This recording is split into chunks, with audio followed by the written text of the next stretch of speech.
Bonjour à tous, je commence par vous transmettre les salutations de l'église baptiste de Grenoble. Et je vous dis ma joie d'avoir été là hier, c'était très chouette d'être avec l'équipe qui sert au Club Découverte et qui a ce désir d'accueil. Et la thématique d'hier m'a inspirée quand même pour la prédication d'aujourd'hui. Donc je ne vais pas prêcher sur Acte 2, ce qui pourrait vous étonner en un jour de Pentecôte, mais je pense que les sujets vont se rejoindre. Je vais prier pour ce temps. Seigneur, nous voulons nous mettre à l'écoute de ta parole, qui est nourriture pour nous. Viens l'éclairer de ton Esprit Saint, pour qu'elle porte du fruit en nous et qu'elle transforme nos manières de vivre à la suite de ton Fils Jésus-Christ. Amen. Je vous invite à ouvrir vos Bibles en 1 Corinthiens 1 et nous lirons du verset 26 à 31 et non 27. En 1 Corinthiens 1, des versets 26 à 31. Considérez, frères et sœurs, qui vous êtes, vous que Dieu a appelés. Il y a parmi vous, du point de vue humain, peu de sages, peu de puissants, peu de personnes de noble origine. Au contraire, Dieu a choisi ce qui est folie aux yeux du monde pour couvrir de honte les sages. Il a choisi ce qui est faiblesse aux yeux du monde pour couvrir de honte les forts. Il a choisi ce qui est bas, méprisable et qui ne vaut rien aux yeux du monde pour détruire ce que celui-ci estime important. Ainsi, aucun être humain ne peut faire le fier devant Dieu. Mais Dieu vous a unis à Jésus-Christ et il a fait du Christ notre sagesse. C'est le Christ qui nous rend justes devant Dieu, qui nous permet de vivre pour Dieu et nous délivre du péché. Par conséquent, comme le déclare l'Écriture, si quelqu'un veut faire le fier, qu'il mette sa fierté dans ce que le Seigneur a fait. Amen. Une lettre qui fait plaisir. Imaginez-vous, vous êtes à l'église de Corinthe et tout le monde se réunit vraiment joyeux. Le porteur de lettre est arrivé, il a fait des kilomètres pour vous amener un message de la part de l'apôtre Paul. Alors on se réunit et on se met à l'écoute de ce porteur qui va être en général celui qui va lire cette lettre. Et cette lettre, parce que nous sommes encore dans l'introduction, dans le premier chapitre, démarre avec cette rafale de compliments. Il y a parmi vous peu de sages, peu de puissants, peu de nobles. Vous êtes folie et faiblesse. Vous êtes bas, méprisables, vous ne valez rien aux yeux du monde. Voilà, ça commence très bien. Paul, dès le début de sa lettre à l'église de Corinthe, et rappelle aux Corinthiens, et cette lecture nous le rappelle à nous aussi, nous sommes faibles, peu puissants, peu sages. Dans cette assemblée de Corinthe, à part quelques exceptions, visiblement peu de personnes présentes étaient de condition noble. Peu d'entre eux faisaient partie de la haute société, n'étaient influents ni puissants. Il s'agit là du commun des mortels. Et dans cette lettre, qui va être trépidante aux Corinthiens, les qualificatifs utilisés par Paul nous mettent face à une réalité. Nous sommes des êtres avec des limitations individuelles, propres à qui nous sommes, et des limitations contextuelles. Nous ne faisons pas partie des puissants de ce monde. Et cela met en lumière une réalité profonde qui nous concerne. Nous sommes des êtres limités. Voilà de quoi j'ai envie de parler ce matin. Vous êtes peut-être très contents d'être venus, ou pas du tout. Nous sommes des êtres limités, vivant dans un monde et une société qui aimerait faire de l'être humain un être sans limite. J'avais l'occasion de parler du handicap dans une église récemment et je cherchais des photos pour illustrer mon propos. Et j'ai trouvé ces photos qui sont belles, qui ont leur fonction, parce qu'elles nous aident aussi à changer notre regard sur le handicap, mais toutes les photos avaient ça en commun. On montrait le handicap quand la limite que pose le handicap était dépassée. Parce qu'apparemment, c'est seulement dans ce cas-là que le handicap nous parle et nous inspire, quand on réussit à dépasser la limite. Sinon, la réalité du handicap est moins mise en avant. Ce qu'on met en avant, c'est les success stories. Alors, je ne vais pas parler spécifiquement du handicap aujourd'hui, je vais parler de la limite. Et la limite, Ça nous concerne tous, même si on est considéré comme personne valide. La question de la faiblesse, le fait d'être des êtres limités, c'est une réalité pour chacun d'entre nous. Nous y sommes tous confrontés. Nous sommes tous confrontés à la finitude humaine, des êtres finis, ayant des limites. Là aussi, j'espère que ça continue de vous enthousiasmer. Ça peut nous sembler peu réjouissant a priori, et pourtant, ce n'est pas une réalité négative. Nous sommes tout d'abord des créatures et non le Créateur. Le fait que nous ayons des limites n'a pas de lien avec le péché ou la chute. L'homme a été créé avec des limites et avec des besoins. C'est inhérent, ça vient du fait qu'on est des créatures et non le Créateur. Lui ne connaît pas de limites, lui n'a pas de besoins, lui n'est dépendant de personne. Dieu a tout en lui. Il ne lui manque rien, il n'a pas de faiblesse. Il vit déjà une relation au sein de la Trinité qui le comble parfaitement. Dieu est comblé avec lui-même. Ce n'est pas le cas de l'homme. Quand l'homme est créé par Dieu, il est tout d'abord dépendant de son Créateur. Il a des limites, il n'est pas tout-puissant. Et dès la création, le Créateur justement va pointer un premier besoin. On le voit dans le récit de la Genèse au chapitre 1. Il n'est pas bon que l'homme soit seul. Tout de suite, Dieu affirme ce besoin de relation avec d'autres, ce besoin de vis-à-vis. Il n'est pas bon que l'homme soit seul. Et Dieu pourvoit aux besoins relationnels de l'homme. Il met face à Adam, Ève. Et puis Dieu pourvoit aux besoins de l'homme, le plaçant dans un jardin où il peut cueillir et manger des fruits qui sont dans ce jardin. Et puis il y a une autre limite qui est posée par Dieu, elle. Ne pas toucher à l'arbre de la connaissance du bien et du mal. Tu peux prendre de tous ces autres fruits.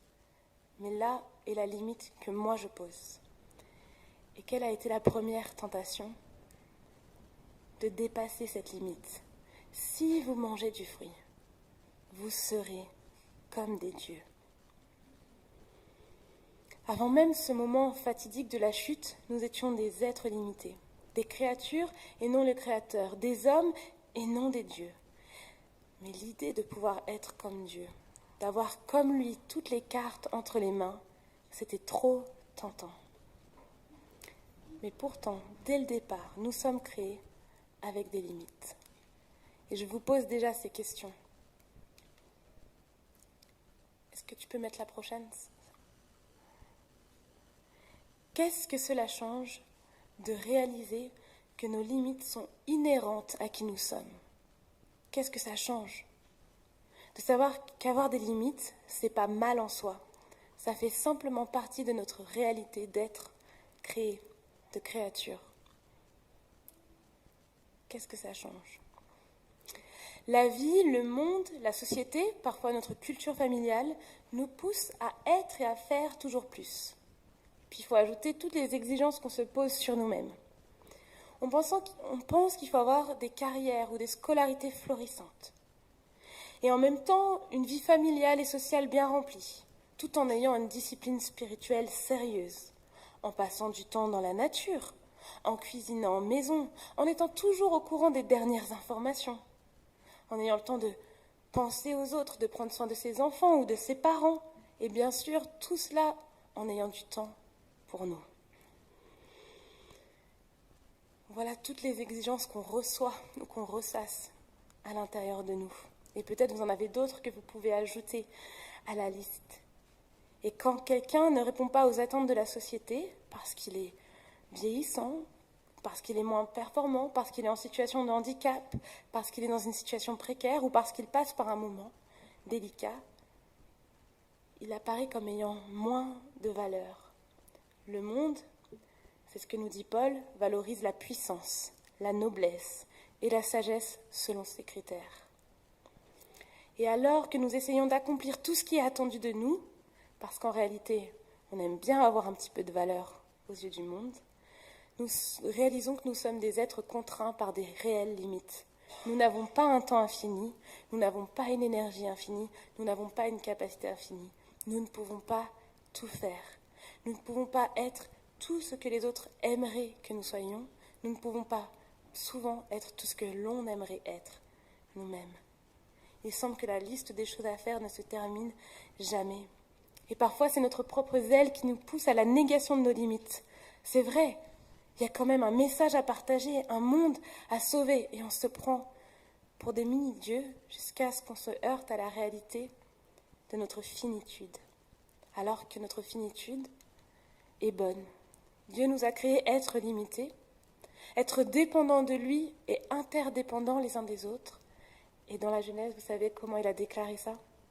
Il a déclaré que comme nous étions là, limités et interdépendants, c'était très bon. Attention, je veux être claire dans mon propos, je ne suis pas en train de dire qu'aucune de nos limites n'est liée au péché, au fait que nous vivions dans un monde déchu.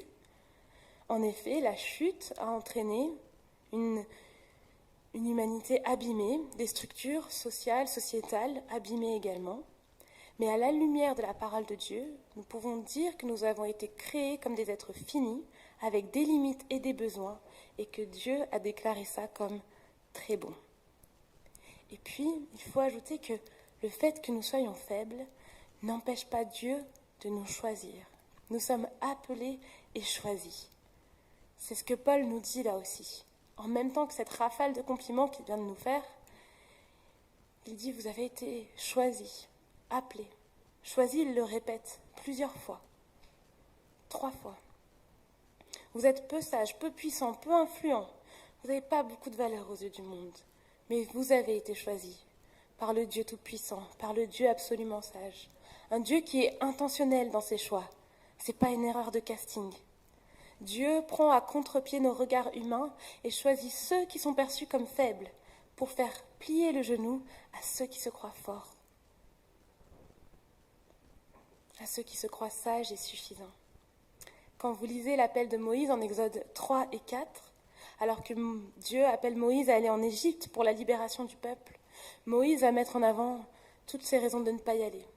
Et notamment le fait qu'il a une langue pesante, une bouche embarrassée. Il met en avant une de ses limites personnelles.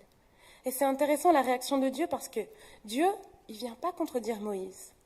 Il ne vient pas tenir un discours du genre « fonce, les seules limites qu'on a, c'est celles qu'on se met à soi-même. Vas-y, je crois en toi. » Dieu lui répond « Je serai avec toi. Je serai avec toi. » Moïse continue à émettre des inquiétudes et lui dit « Je place à côté de toi Aaron, qui sera ta bouche. » Et il les envoie ensemble. La limite de Moïse ne le disqualifie pas d'être utilisé par Dieu.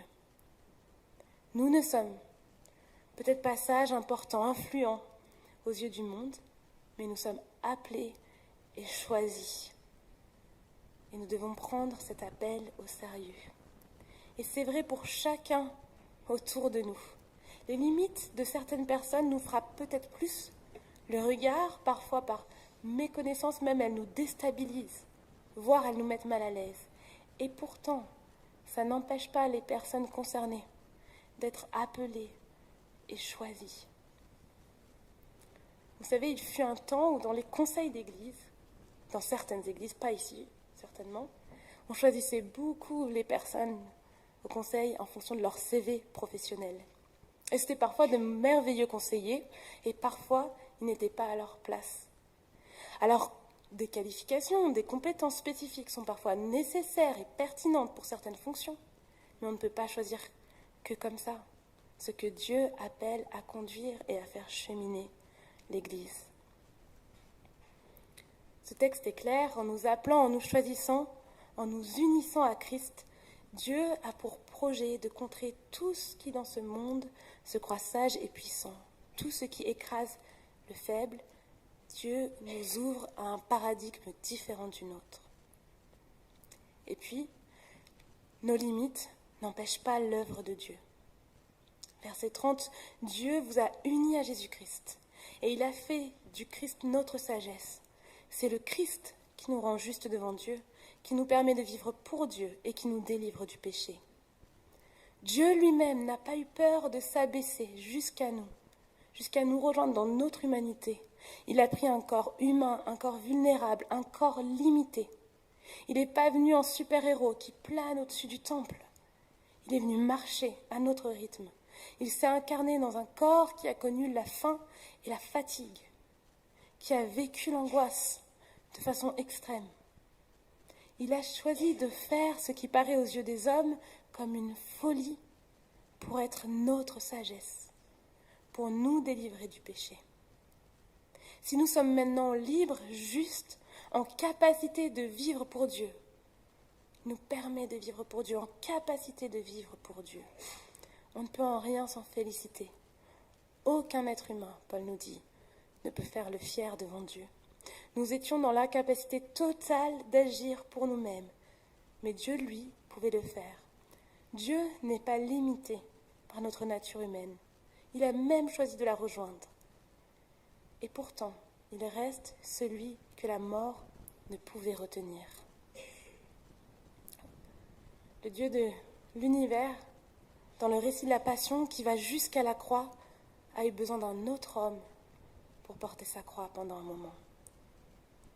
Alors même que le Christ était épuisé au comble de sa souffrance, qu'il a rendu le dernier soupir, tout a été accompli. Il a remporté la victoire sur le péché. Nos limites n'empêchent pas Dieu d'agir, de faire par son esprit son œuvre en tous ceux qui s'attachent au Christ, qui s'unissent au Christ. Une transformation s'opère en nous. C'est clair au verset 30, quand nous sommes unis à Christ. Dieu vient aussi faire son œuvre en nous par son esprit, et c'est ça la Pentecôte. Les disciples, ils ont été missionnés, choisis, appelés par Jésus à être ses témoins aux quatre coins du monde. Ils ne sont pas forts, ils ne sont pas sages, ils ne sont pas puissants ni d'origine noble, mais ils sont choisis et appelés. L'ordre de mission est clair, mais ils doivent attendre. Ne partez pas par vos propres forces. Attendez que le Saint-Esprit descende sur vous et vous remplisse de sa puissance. Et c'est ce qui se passe à la Pentecôte. Kevin nous l'a lu. L'Esprit descend et fait de ce groupe de disciples froussards, soyons honnêtes entre nous, il fait de ses disciples des téméraires. Touchés par l'Esprit, ils sortent sur la place et annoncent l'Évangile. Et chacun de ceux qui sont là peuvent entendre l'Évangile dans leur propre langue. Notons d'ailleurs, quand l'Esprit souffle, les barrières pour communiquer l'Évangile tombent. Pierre, l'homme simple, celui qui n'a même pas assumé son attachement à Christ, quelques semaines plus tôt, est là en train de proclamer publiquement l'Évangile. Dieu vient équiper de sa puissance l'Église qu'il envoie en mission. Dieu vient demeurer en nous, êtres limités, mais au travers desquels il peut agir avec puissance et compassion pour impacter le monde. C'est Christ en nous par l'Esprit Saint qui fait de nous une Église témoin, missionnaire, impactante. C'est un merveilleux mystère. Le Saint-Esprit vient demeurer en nous sans crainte de nos limites. Il vient au contraire démontrer la puissance de l'Évangile au travers de nos vies, au travers de nous, faibles vases d'argile. L'Esprit Saint qui vient et qui équipe toute l'Église. On ne lira pas ce matin Romains 12 et 1 Corinthiens 12 qui parle de l'Esprit qui donne des dons à chacun, comme il le veut. À chacun, même à celui que je considère, probablement à tort, plus limité que moi. Et là, encore, il faut noter que quand l'Esprit Saint vient demeurer en nous, alors que nous sommes unis au Christ, la transformation qui s'opère n'est pas là pour nous rendre plus conformes aux standards du monde, plus puissants, plus nobles. Dieu ne s'intéresse même pas en premier lieu à nos capacités fonctionnelles. Non, le désir, c'est de nous transformer à la ressemblance du Christ. Et c'est ça que l'Esprit Saint vient faire en nous. Et puis nos limites nous poussent à nous tourner vers Dieu. Nos limites nous poussent à nous tourner vers Dieu. Elles ont cet effet bénéfique de nous encourager à tourner les regards vers notre Créateur et à lui demander sa force et sa grâce. On le voit si bien dans le témoignage de Paul. Je vous lis cet extrait que vous connaissez bien, peut-être, en 2 Corinthiens. C'est pourquoi, afin que je ne sois pas enflé d'orgueil, une dure souffrance m'a été infligée dans mon corps. comme un messager de Satan, destiné à me frapper et à m'empêcher d'être enflé d'orgueil.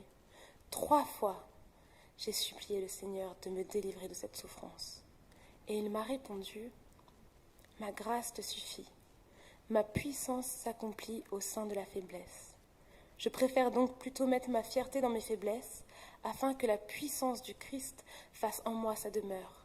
C'est pourquoi je me réjouis des faiblesses, des insultes, des détresses, des persécutions et des angoisses que j'endure pour le Christ. Car lorsque je suis faible, c'est alors que je suis fort. » La puissance de Dieu agissante dans la vie de Paul ne se voit pas parce que cette écharde est retirée, mais parce que malgré cette écharde, Paul se laisse utiliser par Dieu, transformé par Dieu. Il continue d'être un témoin fidèle de Dieu. Il se laisse conduire là où l'Esprit l'envoie. Nos souffrances, nos faiblesses ont cette fonction de nous ramener à Dieu, à compter sur lui et non sur nos propres forces. Personnellement, je constate de manière très claire et très fréquente mes propres limites. Il y a tellement de choses que je voudrais être, que je voudrais faire pour ma famille, dans mon église. Et je me heurte à une réalité d'un temps limité, d'une capacité limitée, d'une énergie limitée, et aussi, je dois dire, d'une patience limitée. Et je dois apprendre à lâcher prise. Tout ne dépend pas de moi. Voyant ma limite créationnelle, celle qui me vient du simple fait d'être humaine, créée par Dieu, comme un être fini avec des limites, là, je peux que me tourner vers Dieu et lui dire mon besoin de lui, m'abandonner à lui, sachant que quand je dors, il continue de tenir le monde. Et quand je me heurte aux limites qui sont liées à mon péché, mon impatience, mon manque d'amour, là, je n'ai d'autre encore de solution que de me tourner vers Dieu. Et c'est ça aussi le cadeau de son esprit. C'est lui qui vient faire œuvre en nous, qui vient faire grandir en nous amour, patience, bonté, maîtrise de soi, bienveillance. Comme le dit le verset 30, Dieu alors me permet de vivre pour lui, me délivrant du péché. Nous sommes tous des êtres faibles avec des limites, un besoin des autres et un besoin de Dieu. Ces limites ne nous définissent pas et ne nous empêchent pas d'être appelés, choisis, unis au Christ et transformés jour après jour. La finitude fait partie de la réalité humaine avec laquelle nous devons apprendre à vivre en dépendance à Dieu. Les limites liées au péché sont appelées à être dépassées, mises à terre, mais là encore, en comptant sur notre Seigneur, sur notre Sauveur. C'est là aussi que nous voyons la merveilleuse nouvelle qui est la venue du Saint-Esprit. Il vient demeurer en nous, non pas pour faire de nous des mini-dieux, sans limite, mais pour nous équiper chacun avec divers dons pour le service, et surtout pour nous conduire et nous transformer à la ressemblance du Christ.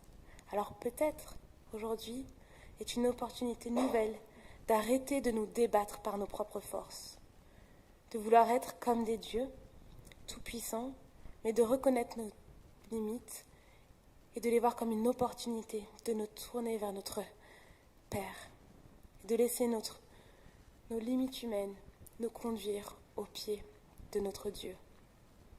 Prions ensemble.